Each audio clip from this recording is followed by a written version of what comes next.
네, 안녕하세요. 성화중학교 교사 임수정입니다.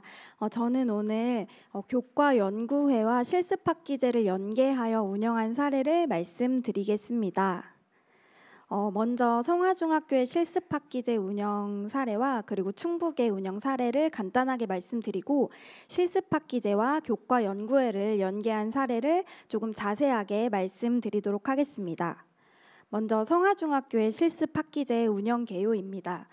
성화중학교는 충북대학교 윤리교육과 3학년 학생 14명 중에 2명을 배정받아서 운영을 했는데요. 왜냐하면 성화중학교에는 도덕교사가 저 한 명뿐이었기 때문입니다. 그래서 제가 성화중학교에서 도덕교사로서 이 실습 학생 2명의 교과 지도도 맡고, 그리고 실습학기제 업무도 총괄하여서 이제 업무를 다 진행을 하였습니다. 먼저 4가지 영역 중에 교육과정의 영역에 대해서 말씀을 드리면, 다른 학교와 마찬가지로 창체에 관련된 참관이나 실습은 모두 다 진행을 하였는데요.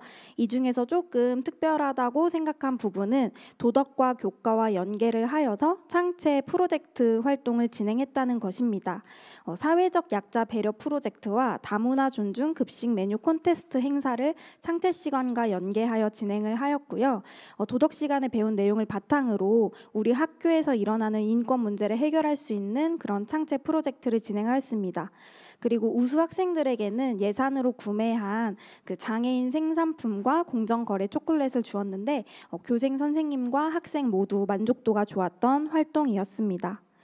두 번째로 생활 지도 측면에서는 교생 선생님들께서 이제 아이들과 라포 형성을 정말 잘 해주셨어요. 그래서 한 학기 동안 제가 어떤 선생님들께 다른 과제를 부여하지 않았음에도 점심시간을 활용하여 아이들과 집단 상담을 꾸준히 해주셨고, 보드게임과 같은 학급 단합 프로그램을 잘 해주셨습니다. 세 번째 교직 실무 영역에서는 집필평가 감독에 참여하거나 나이스와 에듀파인과 같은 사용법을 이제 각부 부장님께서 알려주셔서 학교의 전반적인 업무를 경험해 보는 활동을 하였습니다. 마지막으로 수업은 2명의 선생님께서 2학년과 3학년 수업을 각각 전담해서 맡아주셨는데요. 연구 수업을 총 2번 진행하였습니다. 근데 이때 조금 주목할 만한 부분은 그 충북대학교 윤리교육과 학생 이 나머지 12명이 다른 4학교에 이제 실습을 하고 있는데, 저희는 그 연구 수업을 할 때 각각의 학교의 공개 수업 날짜를 서로 공유해서 다른 학교에 서로 참관할 수 있도록 하여 연구 수업을 진행하였습니다. 그리고 또 한 가지, 이거는 제가 그 교육개발원으로부터 컨설팅을 받아서 하게 된 활동인데요. 제가 아무래도 교생 선생님들께 다양한 교육 경험을 드리고 싶었지만 교육 실습생이 2명이다 보니까 외부 강사를 초빙해서 어떤 연수를 진행하는 데는 조금 어려움이 있었습니다.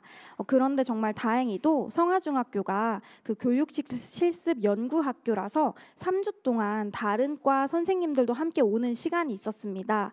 그때를 활용하여 7차 시 동안 전문적 학습 공동체를 진행하였습니다. 그래서 1차 시에는 교육 철학을 주제로, 2차 시에는 학생 상담을 주제로, 그리고 3차 시부터 7차 시까지는 타 교과 교육 실습생 선생님들의 수업을 참관하고 서로 교과 협의회를 진행하면서 전문적 학습 공동체를 운영하였습니다. 네, 성화중학교 사례는 이렇게 간단하게 마치고요. 저희 충북대학교와 그리고 나머지 실습협력학교, 연구학교가 서로 교류한 사례를 잠깐 소개해드리고 싶습니다. 제가 교과 지도도 맡으면서 업무도 전부 다 하는데 많은 어려움이 있었음에도 불구하고 잘 해낼 수 있었던 이유는 다른 학교와 그리고 교원 양성기관과 활발한 교류가 있었기 때문이라고 생각합니다.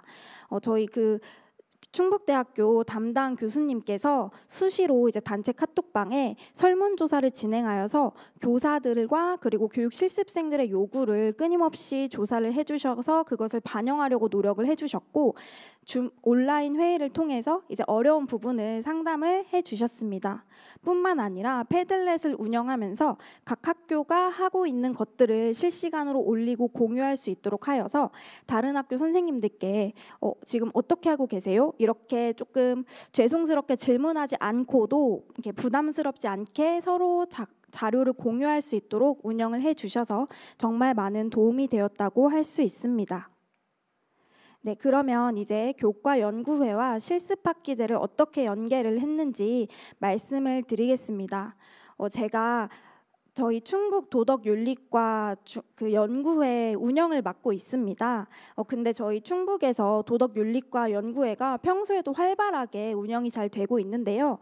특히 아까 전에 보셨던 5개의 학교 중에서 3개의 학교에 계시는 담당 선생님이나 지도교사가 이미 저희 연구회 회원 선생님이셨습니다.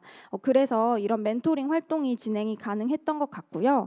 저희 연구회 회원 선생님들은 교과연구회로서 교사 간의 전문성을 신장하는 것도 물론 중요하지만 예비 교사나 후배들을 양성하는 데도 어떤 책임감과 역할을 느꼈습니다. 그래서 우리 같이 한번 지금 실습학기제가 도덕과 후배들이니까 한번 멘토 역할을 해보는 게 어떻겠냐라는 이야기가 나왔습니다. 그리고 작년에도 저희가 연구회 성과 보고를 할 때 충북대학교 장소를 빌려서 진행한 적이 있었는데 그때 이제 충북대학교 학생들이 자유롭게 와서 저희들 성과 보고회를 이렇게 참여하도록 한 적이 있었습니다. 그때 이제 충북대학교 학생들이 현직 교사의 수업을 다양하게 알 수 있어서 반응이 좋았다는 이야기를 들었습니다. 이러한 것을 토대로 이런 멘토링 활동을 진행해 보면 어떻겠냐라는 생각이 들었습니다. 아까 전에 다른 발표자 선생님께서도 말씀하셨다시피 교육 실습이라는 것이 어떤 지도 교사의 역량에 따라서 실습생의 경험이 천차만별이 되는 게 사실인 것 같습니다.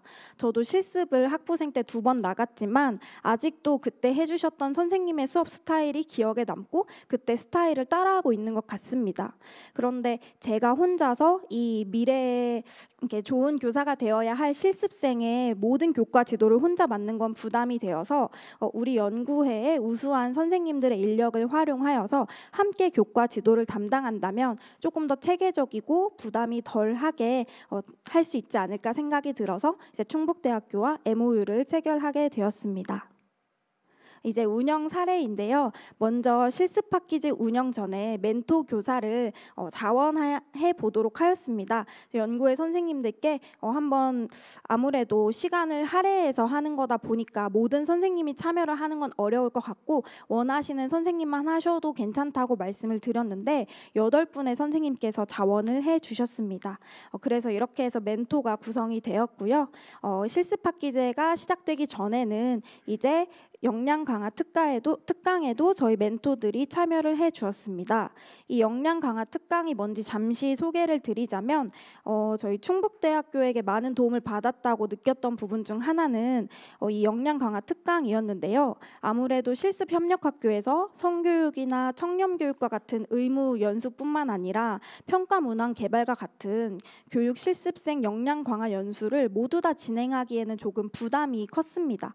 그런데 이제 충북대학교에서 14개의 주제로 달마다 2번씩 교육 실습생 14명을 모두 모아서 통일된 주제로 특강을 진행을 해 주어서 이런 거에 대한 협력학교의 부담이 굉장히 줄어들었었는데요. 이때 저희 멘토 교사도 참여를 해서 학생들에게 현장 교사의 수업을 알려주는 역할을 하였습니다. 그리고 실습학기제를 시작하면서 그리고 그 중간에도 협의회에 함께 멘토 교사가 참여해서 실습학기제가 어떻게 진행되고 있는 것인지에 대한 이해를 높였고요. 그리고 충북대학교에서 진행하는 지도교사와 실습생 역량 강화 연수에도 멘토 교사가 함께 참여하여서 실습생의 지도할 수 있는 역량을 향상하는 기회가 되었다고 생각합니다. 아무래도 저희 멘토들이 가장 중점을 두었던 부분은 교과 지도 부분이었습니다. 이것은 제가 생각했을 때 저희 교과연구회가 도덕윤리과 교과연구회이고 그리고 교육 실습생들이 윤리교육과 실습생들로 한정되어 있기 때문에 가능하다고 생각이 듭니다.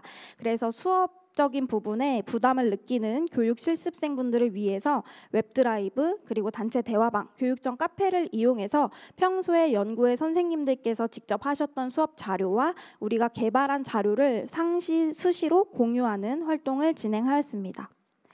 뿐만 아니라 교육 실습생들만을 위한 패들렛도 운영을 하였는데요. 실습생 분들에게 도움이 될 만한 학습 자료뿐만 아니라 학급 경영 자료, 업무 매뉴얼, 그리고 학교별 실습생 학습 자료도 나누었습니다. 특히 실습생의 자료를 이렇게 패들렛으로 서로 공유를 하다 보니까 실습생끼리도 공유가 되는 것뿐만 아니라 저희 멘토들도 많이 배울 수 있었던 기회였던 것 같습니다. 그리고 이렇게 자주 만나기 어려운 것을 보완하기 위해서 온라인 화상 회의와 SNS를 활용하여 이제 실습생 선생님들에게 수업 피드백을 지속적으로 주었는데요. 선생님들께서 이제 저한테 혹은 다른 멘토 선생님들한테 개인적으로 연락을 해서 학습 자료를 보내면서 이렇게 수업을 구성했는데 실제로 수업을 하면 어떨 것 같으세요? 라는 질문을 많이 해주셨어요. 그럴 때 이제 피드백을 뭐 주말이고 저녁이고 상관없이 해드리면서 좀 도움이 되고 있는 것 같아서 굉장히 뿌듯한 경험이었습니다. 마지막으로 가장 만족도가 높았다고 생각했던 부분은 바로 수업 나눔 축제에 함께 참여했다는 것입니다. 중등 사회과 수업 나눔 축제는 충북에서 하고 있는 가장 큰 행사 중에 하나로 연구회 1년 동안의 성과를 보고하는 행사입니다. 이때에는 이제 도내의 모든 도덕과 사회과 교사가 함께 모여서 수업을 사례를 나누는 자리인데요. 이때 교육 실습생도 예비교사 자격으로 참여를 했습니다. 그래서 이때 장학사님이나 뭐 교장 교감 선생님, 도내 교사 그리고 예비 교사 이렇게 해서 거의 60여 명이 넘는 참석자가 참여를 했습니다. 도덕과만. 그리고 교생 선생님도 거의 이제 한 학기가 끝나가면서 했던 수업을 함께 나눔으로써 네트워크를 형성할 수 있는 좋은 기회였다고 생각이 듭니다. 네, 그러면 이렇게 운영하면서 좋았던 점을 간략하게 말씀을 드리겠습니다. 먼저 첫 번째로 도덕 교사 간의 네트워크가 형성됐다는 점인데요. 선생님들과 이제 실습이 끝나더라도 선생님들이 임용을 준비하면서 저희가 어떤 적절한 도움을 드릴 수 있을 것 같고요. 그리고 신규 교사가 돼서 현장에서 만나더라도 이미 네트워크가 형성되었기 때문에 꾸준히 멘토로서의 역할을 할 수 있게 되었다고 생각이 듭니다. 두 번째로는 교원 양성기관과 학교 간의 연계가 강화됐다는 점인데요.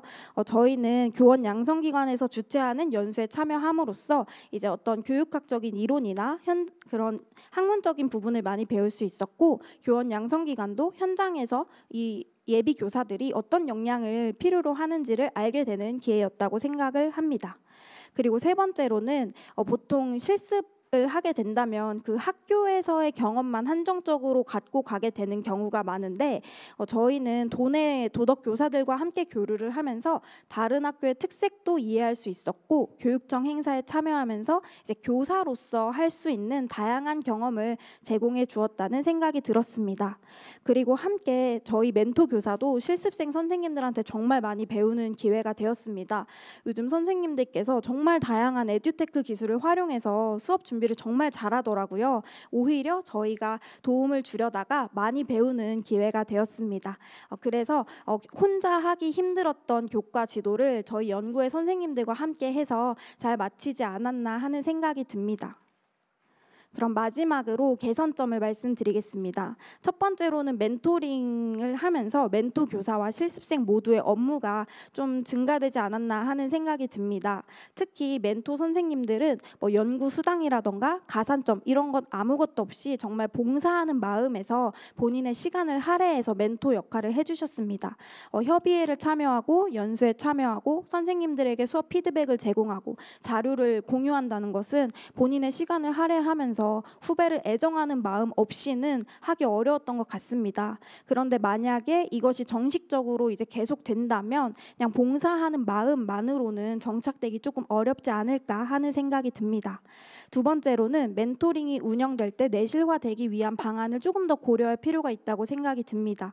왜냐하면 이제 아무래도 실습 선생님들께서 주로 본인이 속한 학교의 교과 지도 교사에게 피드백을 많이 요청을 하다 보니까 저희 멘토 교사에게는 엄청 기대했던 것만큼 많이 이제 자료를 요구하지 않아서 선생님 필요한 거 없으세요? 라고 많이 물어봤었는데요. 그래서 이제는 멘토링이 된다면 수업적인 부분뿐만 아니라 실습생이 어떤 것을 요구로 하는지 파악해서 내실화할 수 있는 방안도 고려를 해봐야 한다고 생각이 듭니다. 그리고 세 번째와 네 번째는 함께 연결되는 행정적인 부분인데요. 제가 연구회를 처음 구성할 때 올해 실습 선생님들을 함께 연구회 회원으로 넣어서 구성을 하려고 교육청에 요청을 했었는데 현직 교사만 연구회 회원으로 가능하다는 답변을 들었습니다. 그러다 보니까 교과 연구회 예산을 실습생 선생님들과 함께 사용하기가 어려웠는데요. 만약에 교육 실습생 선생님도 이제 멘티로서 연구회 회원으로 참여를 하게 되고 이제 그렇게 된다면 예산을 함께 사용할 수 있다면 조금 더 이 연구회를 활용한 멘토링이 활성화될 수 있지 않을까 생각이 듭니다. 마지막으로 실습학기제가 이제 2028년부터 정식 시행이 된다면 이렇게 멘토링 교과 연구회를 활용하여 멘토링을 한다면 정말 많은 도움이 될 거라고 생각이 듭니다. 그렇게 되기 위해서는 저희가 했던 사례처럼 자율로 맡기기보다는 교과 연구회나 혹은 연구회를 신설할 때 실습학기제 관련한 연구회 분야를 새로 신설한다든지 아니면 기존의 연구회에게 멘토링을 권장하되 어떤 예산적인 부분이라든지 혹은 수당적인 부분이라든지 어떤 어드밴티지를 준다면 멘토링이 조금 더 전국적으로 활발하게 시행될 수 있지 않을까 생각이 듭니다. 네, 부족한 사례이지만 앞으로 실습학기제 운영에 많은 도움이 되셨으면 좋겠습니다. 감사합니다.